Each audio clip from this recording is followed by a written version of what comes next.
open the basket and see what we're going to read today. Today, I'll be reading a book called The Bean Machine by Bestwick.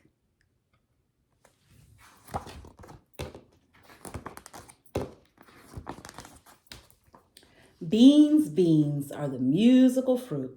The more you eat, the more you toot. But here's a tale of a boy named Jack who munched on beans with every snack. In tomato sauce so thick and sweet, these orange things were his favorite treat. So here it is in all its glory, an alternative Jack and the Bean story. This is Jack, and he eats beans for breakfast, lunch, and dinner. If munching beans became a sport, he'd definitely be the winner. By day, by night, and candlelight, he'd devour them with a guzzle. Jack even had his favorite beans on a jigsaw puzzle.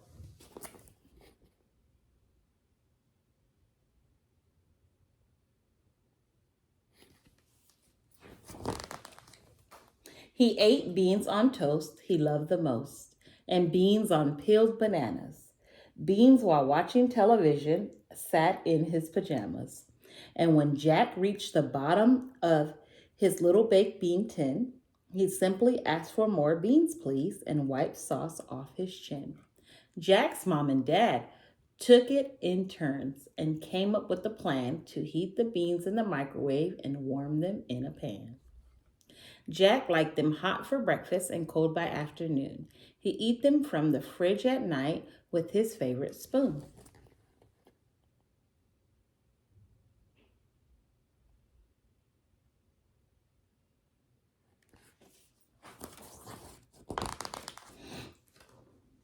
But soon there was a problem, an issue with Jack's snack. A tower of tins had filled the bins and soon began to stack.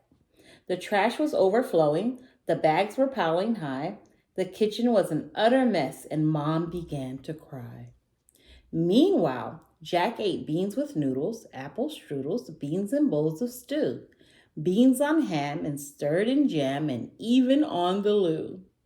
And when Jack reached the bottom of his little baked bean tin, he'd simply say, I'd like some more, and wipe sauce off his chin.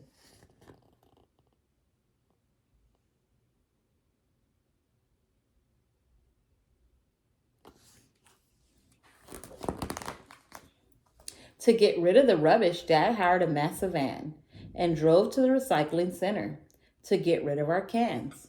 But back at home, Jack's loves for beans just didn't look like stopping. And as he made more piles of tins, Mom just kept on shopping.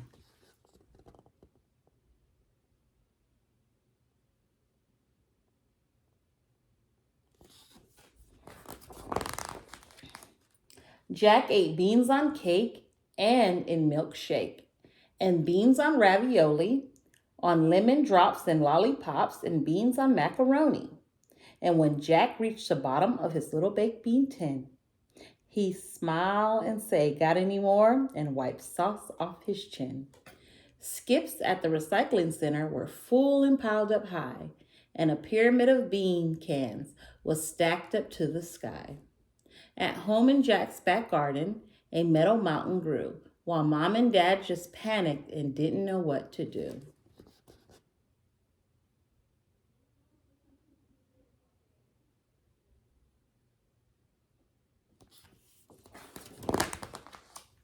Meanwhile, beans were warmed in pots and pans that Dad was quickly heating. Mom zapped beans in microwave and Jack just kept on eating.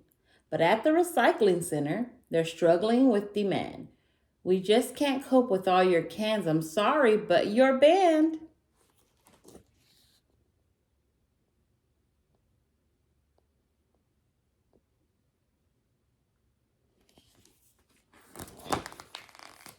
Then the metal mountain tumbled, and with a clattering sound, cans fell on cars and scooters as they crashed down to the ground.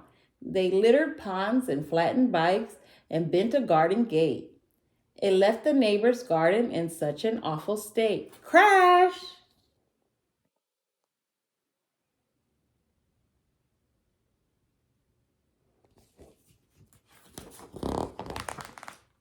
Jack kept eating beans on greens and tangerines and beans with chocolate mousse, beans with peas and melted cheese and plopped in orange juice.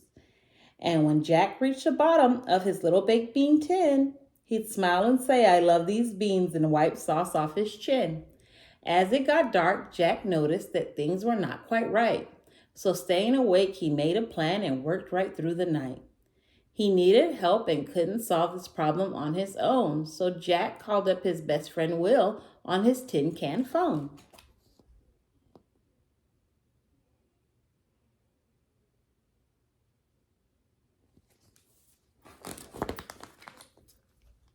Jack and Will then set to work, and using lots of cans, they cut, they drilled, and welded them while following their plans. Finally, they both stepped back and wiping their hands clean, Jack announced, "Let's call it the amazing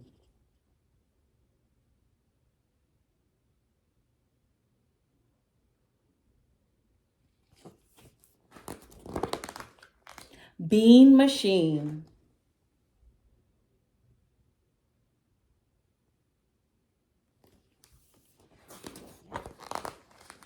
Without delay, Will made a start and loaded in some tins.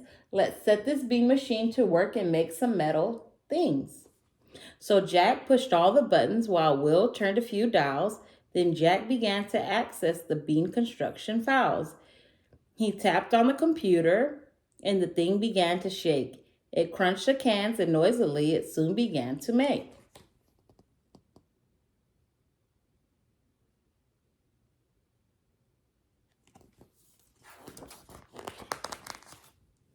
Metal bikes and gates with spikes and metal parts for scooters, parts for cars and furniture, and bits for new computers. And when the bean machine got low and needed some more tins, Jack would shout, "Let's load some more," and Will would feed them in.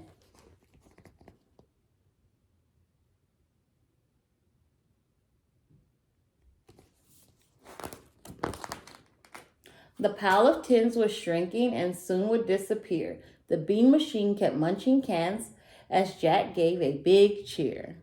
With broken things replaced and swapped for sparkling new, Mom and Dad were happy again, and the neighbors too.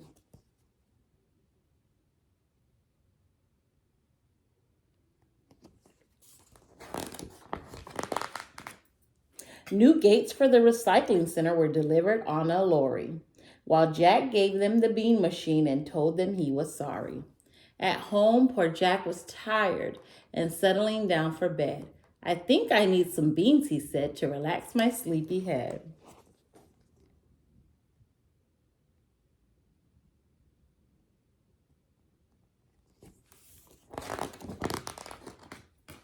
Now, where did I put my can opener? The end. Again, the book is called The Bean Machine by Bestwick. And the message of the day is, ask Mommy and Daddy if it's okay to recycle cans and other items around the house. I hope you enjoyed this story, and we'll see you next time, my little ones. Bye-bye.